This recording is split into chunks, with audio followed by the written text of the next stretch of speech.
Hello. ओ भाई, ये क्या कर रहा है?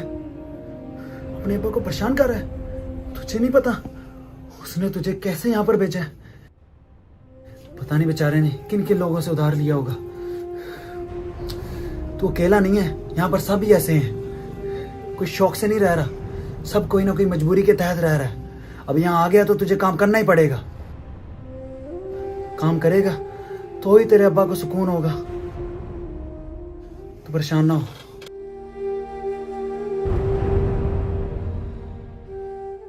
तो आजकल हर दूसरा नौजवान बाहर जाने की कश्मकश में है, क्योंकि वो चाहता है कि वो जल्दी से जल्दी तरक्की कर ले, लेकिन उसे नहीं पता कि तरक्की करना आसान काम नहीं। बाहर जाने के बजाय वो अपने मुल्क में रहकर भी तरक्की कर सकता है। उधर मेहनत करने के बजाय वो अपने मुल्क में भी मेहनत कर सकता है। लेकिन क्या है, हम शर्म के मारे लोगों से डरते हुए मेहनत नहीं करते।